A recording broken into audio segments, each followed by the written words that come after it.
Hey, what's up? With this video, I want to do something new and kind of different, and I actually want to begin this video with giving homage to Beelzebub, Satan, and Lucifer, but not necessarily the Antichrist, as those words are talked that are discussed. And that might sound bizarre with the film like or with a content like this, but I offer this in the from the standpoint of being open-minded, and what's dark doesn't have to be bad. What's bad doesn't have to be dark. Um, what's evil doesn't have to be wicked, and what's wicked isn't necessarily evil. Um, but so I just want to run with some ideas, and sometimes it helps to just start outlandish like that because it gets the ball rolling. So one thing I want to say, like I had some ideas. I'm not sure exactly where I want to start with this, but so it's kind of interesting. Right now, I'm filming near a basketball court, and this court I came out here earlier today because I'm writing music today, and this basketball court I frequented this court about 20 no let's see, wow, dang, 28 years ago. 28 years ago was 1997. I was 11 years old, a few months away from 12. I had come back from the Southwest to Minnesota, and I had been all about basketball in the Southwest, but I was very excited to get back to Minnesota because when I had visited a little bit, I was born here, lived here till I was about 5. I had memories of Minneapolis, but no experience of St. Paul. But I had visited St. Paul a little bit and some of the suburbs a little bit once as a boy, so I was familiar with where I was coming to, and I had experienced it as a child. Sometimes, like if you even let a child visit a place, they'll connect with that. They'll have a sensation of what that place is about, like the opportunities for fun that's in that place. But that's actually when children are having fun in an environment, you don't appreciate that they're actually learning the environment. Those experiences that children have playing hide and seek, begging their parents to go over here and do this cool thing like that, that's a little bit deeper than it sounds, because one is that it's helping them to grow and have experiences to grow and learn. But when they become young people and adults, they will have insight into the environment, opportunities, dangers, and seldom opportunities to escape danger or to achieve opportunity that would be incredible based on familiarity with an environment. Not only the physical lay of the land, but also the feeling and the vibes of different areas. You don't appreciate how a human being connects to land, but how that actually serve them and people that they care for potentially. Daiset Suzuki referenced that when he was talking about Japan, and if you appreciate how profound Japan is, but then he says that some of the art of Japan is related to actually the environment and what thoughts it would occur to you in that environment. I've also heard the artist from as long as I'm making this somewhat satanic video, I've heard the artists from 3 6 Mafia of Memphis that have proliferated a lot of if you have a sense of the music of 3 6 Mafia from like the late 90s, but then a lot of the 2000s, but then also how they've been sampled since then. A lot of your aesthetics and your motifs in hip hop and your vernacular and your idioms musically, sonically are heavily reference of the group 3 6 Mafia, and then some of their satellites, not just them, but a lot of what they had been, and they made a reference in an interview I was watching recently that if you grew up around Memphis, that there's certain shadings, like certain very melancholy, dark, somber, kind of dry, very very damp, but dry for being damp vibes and overtones that you get there. And I actually experienced that as a late high school. Sometimes you don't appreciate how each year of your development, you're sensitive as a child, but sensitive differently. I find that junior year of high school is very pivotal, is very formative, because you could almost say that that's some of your most poignant sensitivity as a human being right there.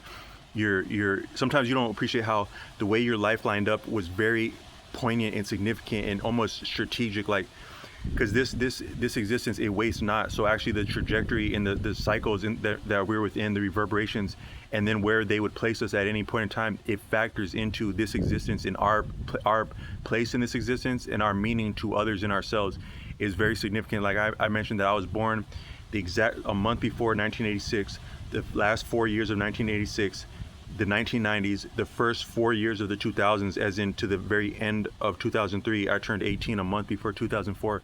That's squarely set on the 90s. And then I'm not saying that's better or worse than anyone else, but it's just significant that it would be that exact like that. But then I think that you're sensitive different at different parts of your development, and you have different strong suits and daunting challenges in your development. But if you think about high school, like a lot of times you look at high schoolers, the early high schoolers, they're a little bit happy and confident as they come into high school. They have some of their, like the confidence of a child, the happiness of a child, the open-mindedness, but also the congruence and strength of sense of person that you have as a child. Some of your sense of self as a child is actually a little bit stronger than as an adult, I think, because it's almost like you have an identity that you form as a child that's really a lot of you, your real interest, sincerity, passion, strength. And then you actually, but it wasn't easy to have it. It wasn't handed to you. You actually had to learn, how do you say that? What? Can I try? Stuff like that, that makes you you.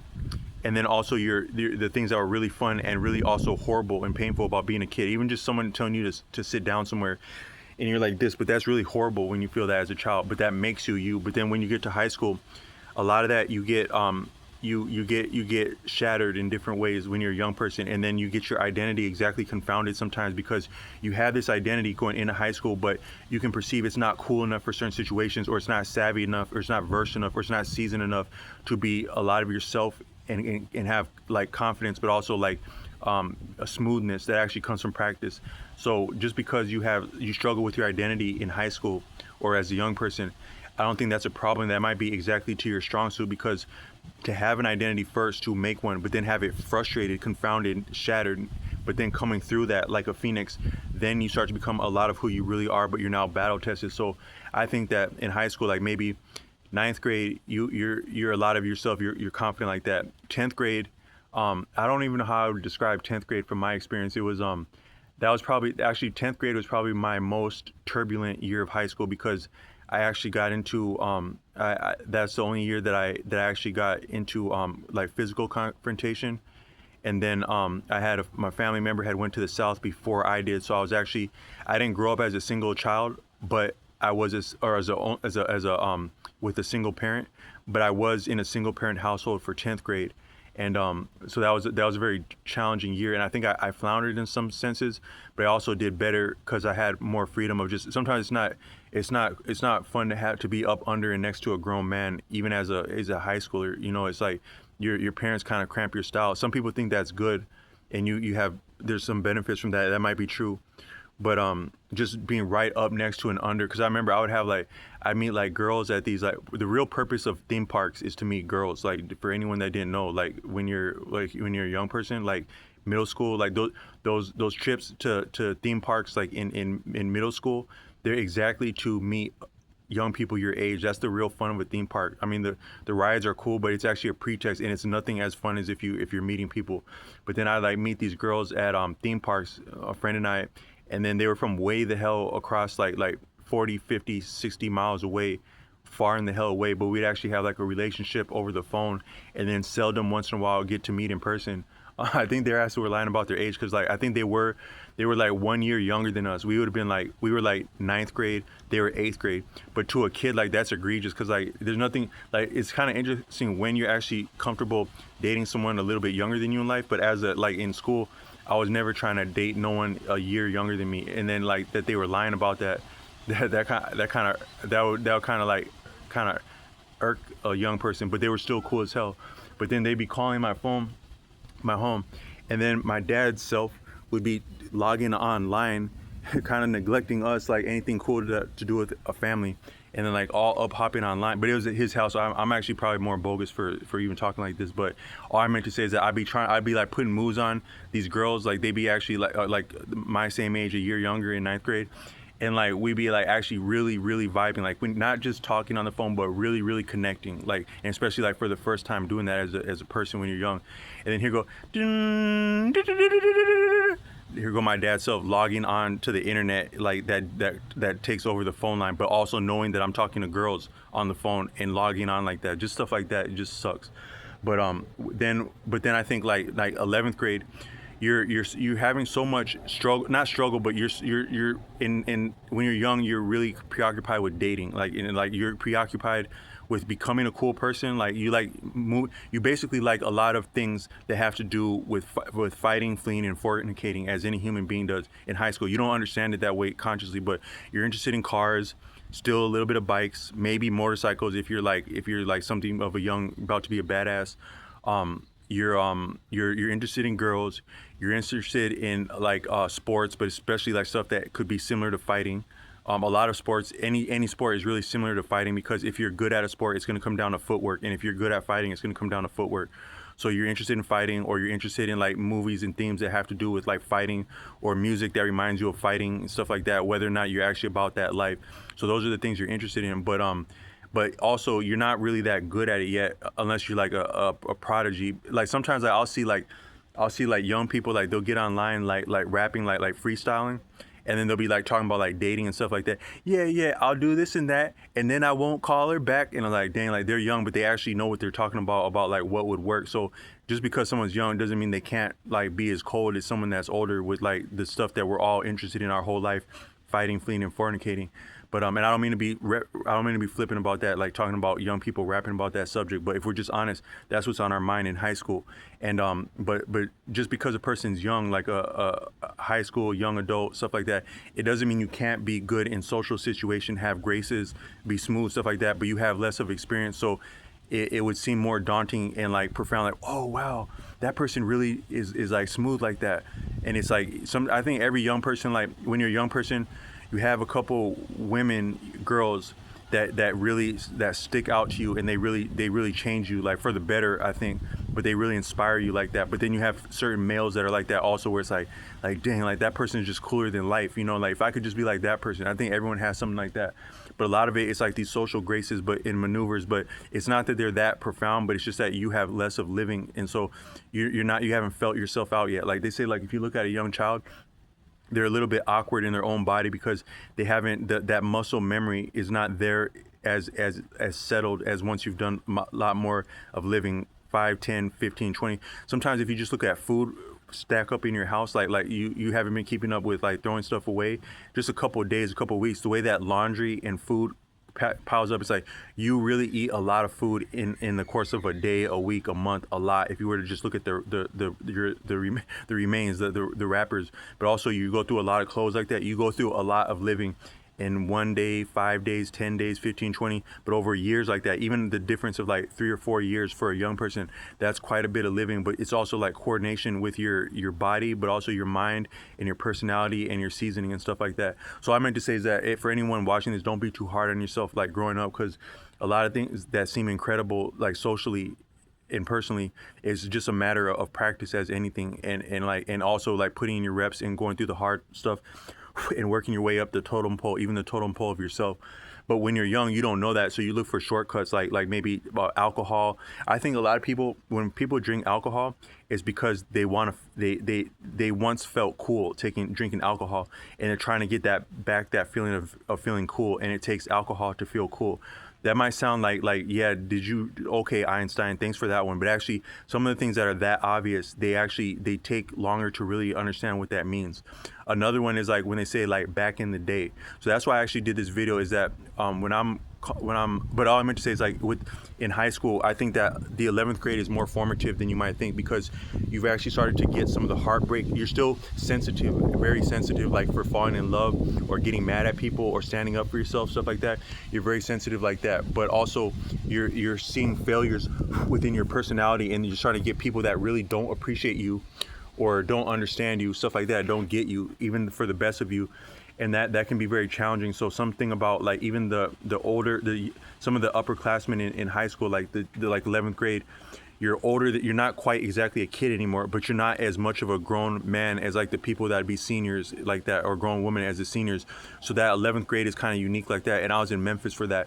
But in Memphis, they'd be talking, the 3 6 Mafia, they're talking about the weather and how they could have made that sound. The actual sound that proliferates hip hop as the most influential genre now, the most salient, one of the most salient influences and probably most referenced groups is 3 6 Mafia from Memphis, and also a lot of blues. A lot of music is related to blues, and a lot of blues comes from Memphis. And like I don't have to belabor BB King, Elvis. That's from Memphis. So a lot. So what's the most influential thing in life? If you had to say one thing, hands down, be music. What's the most influential venue for music, pound for pound, as modern pop music the world over goes? I would say somewhere near about Memphis, arguably. Not only that could be a very arbitrary statement to say something like that, and someone could argue that or like challenge that, and I would stand down, because there are a lot of great music traditions and contributions the country over, the world over. And then also, as you get to different local enclaves, you can have brilliance that's some that we've not heard of before in different local enclaves. But Memphis is profound for influence, and it has a unique ambiance, atmosphere that's part of the actual weather conditions there. But it can also be appreciated as melancholy. But all I meant to say is that our environment is very important towards creativity, is all I meant to say. And that would be an example. But also, I experienced a lot of that darkness of Memphis when I was there. I had a friend burn me a CD, and it was a CD of one of these satellite members of that group from around that time. And it was the first time I heard it, I'll be specific, it was the Juicy J album, Chronicles of the Juice Man. And like when I first listened to that at my house, I was like, should I really be listening to this? Like, am I gonna get my whole family sent to hell for listening to this inside of my room? Like, it was sounding like that. But then it's like, but I couldn't not listen to it.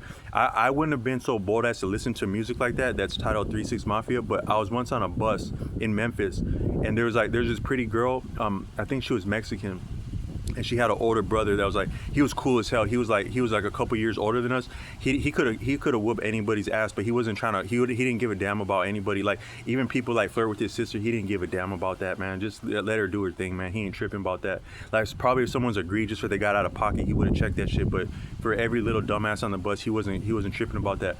And he also wasn't like trying to flex nothing or even trying to like show off his music or nothing like that. But he was listening to this 3 6 Mafia song, I'm So High.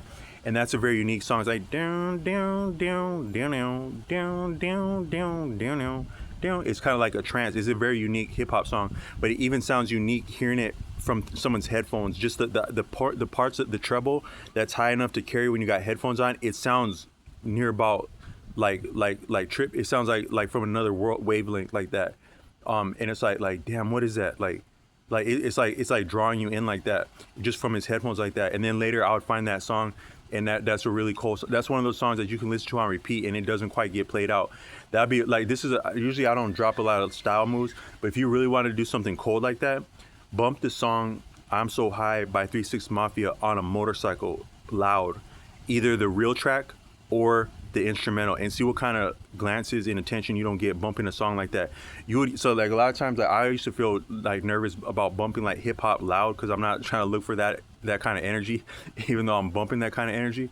But that's the kind of stuff where it's like, it's so trippy and dark that like people might even rock with you for that, just because it's such a congruent song. Like, people, they wouldn't necessarily be like, man, look at this full flex. It's like damn, that's kind of hard, man. Like, even you might not even be from somewhere, but you roll through bumping. It's like, man, that shit's hard though.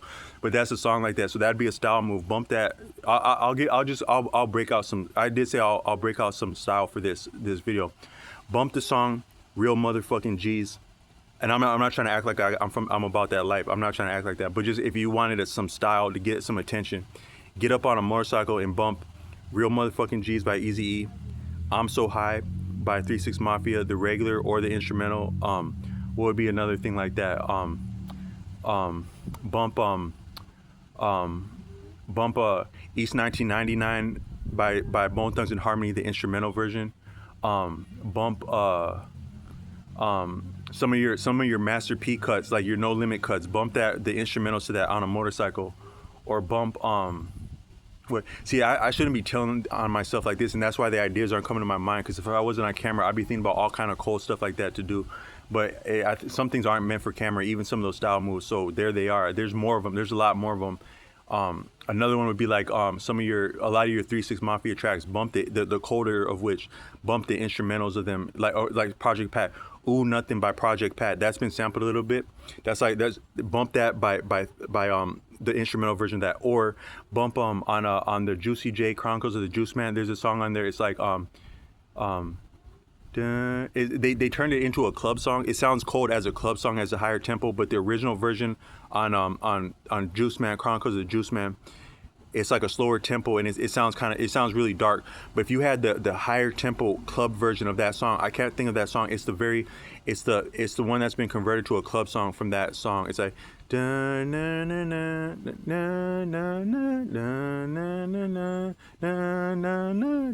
if you bump that, the club version of that, the sexy.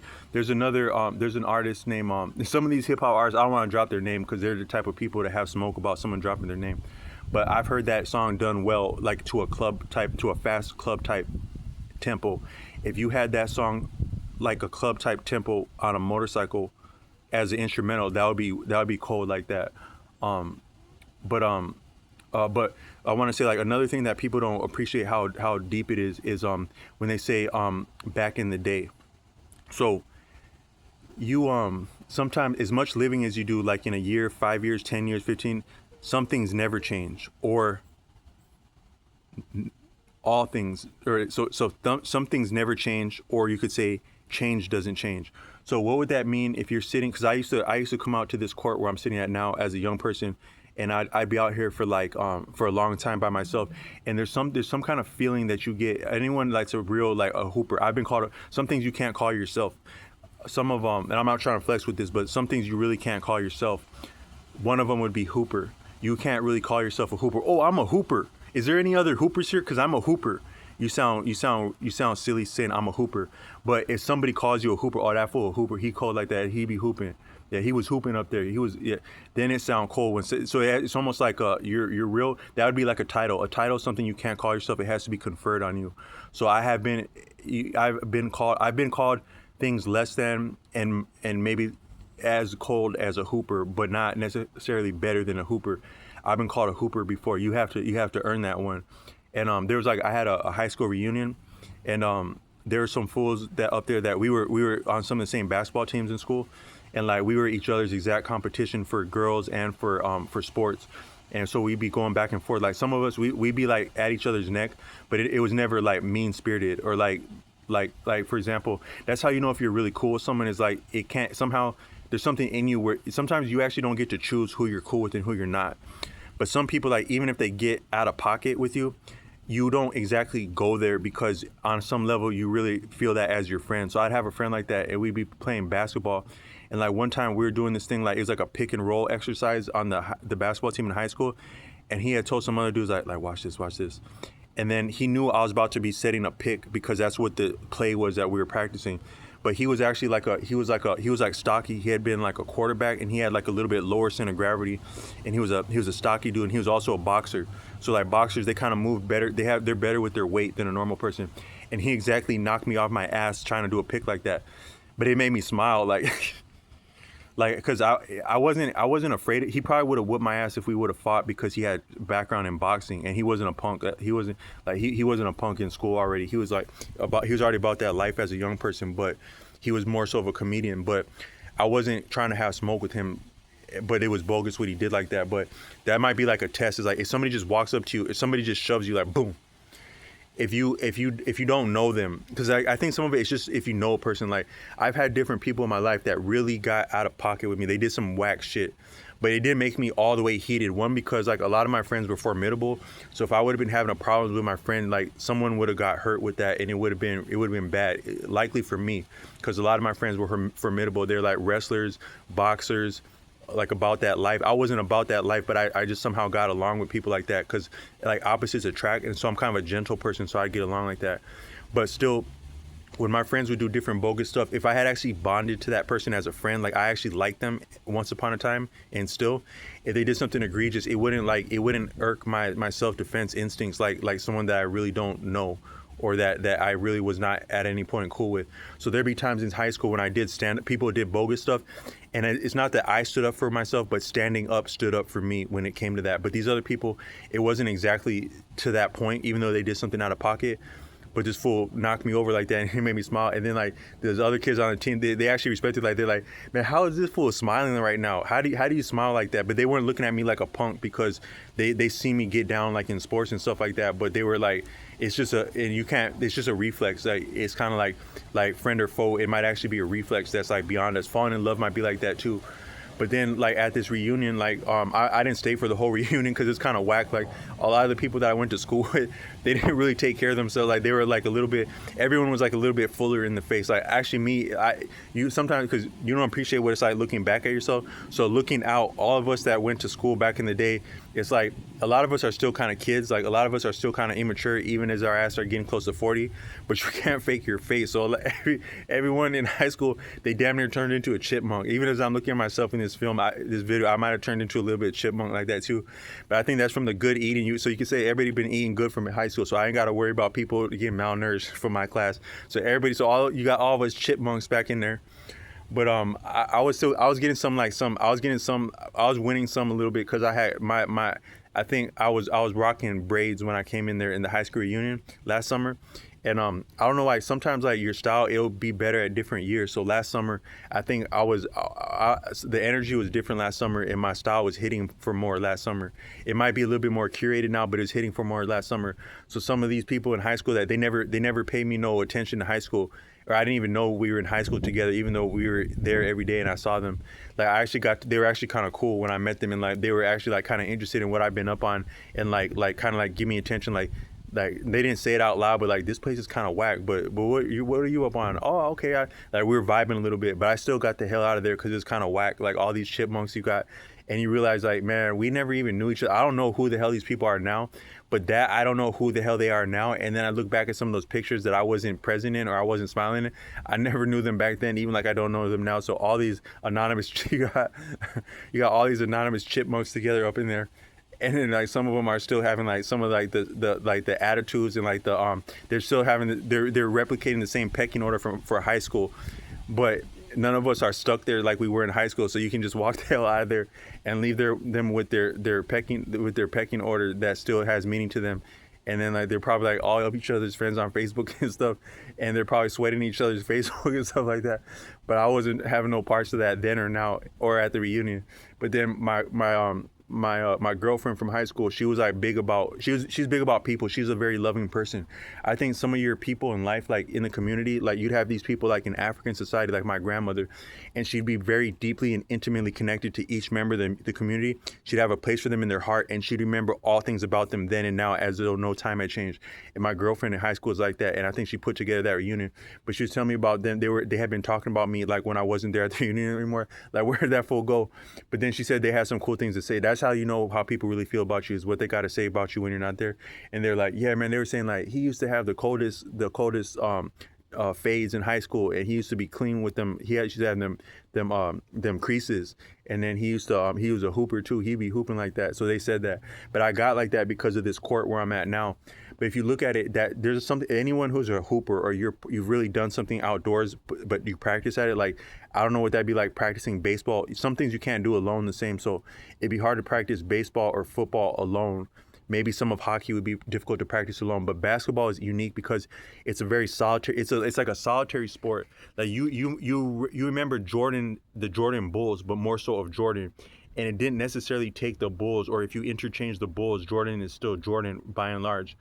But other things are more of a group thing, and so sometimes I think you can get into conflict in basketball when it's kind of advertised like a solo sport. So is basketball a solo or a team sport? In the 90s, they kind of showed it to us like a solo sport because you see Jordan as almost like a solo artist. A lot of different rock stars, basketball players. Some like Magic. Magic was an artist, but also like he would be dishing it out and like throwing lobs and dimes. The cool kind of dimes that get you clout, not the kind of dimes that get your ass locked up. But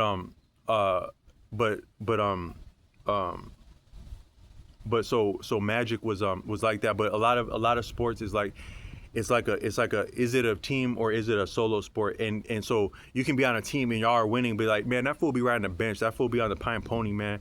So like, yeah, but that's a bench rider right there. He be riding that bench. So they're critiquing you because you're not standing out enough, but they don't know that the work that you did in practice, because there has also didn't make the team, but they didn't know how hard those practices were and what you were doing with your teammates. Because part of actually building each other up, even the solo stuff you do, that's cool. It's also part of the practice. But then also, like, when you go to different pickup games and stuff like that, you go up against people, but they rub off on you, like 1-on-1, mano y mano, 2-on-2, 3-on-3, 4-on-4, 21, every man for himself, 5-on-5 if you get there, like on pickup. Different stuff you do, different people are making you a lot of your game. They're giving you your game, so your game's not all your own, even when you're standing out. But still, that can be a conflict for young people. It's like, do you approach basketball like a solo or a team sport? But your real colder players, even the ones that stand out as solo, a lot of them, they're getting up with like organized basketball, like AAU, stuff like that, where they're teaching basketball as a team sport. And even the skills that you'd have as a solo, they were in team drills, or like you got attention that was part of like a team, like a summer camp, or like a team venue, and then they spend some time with you on the side, and they give you some little footwork, some like maneuvers, like a little 1-2-3, a little combo, 1-2-3-4, pivot. What do you call that? A hook shot. Like, a lot of people aren't really trying to do hook shots, but like if you get a big man that can really work the paint, or they got some footwork, or even like a forward that got some footwork, they're gonna stand out as an individual player, because like, yeah, you are playing team. You're playing team backup. You're playing team full court press, 1 pass, 2 pass, 3 pass. Now the forward got it, boom, boom, switch. So you stood out like a solo player, but that little move you got, it's part of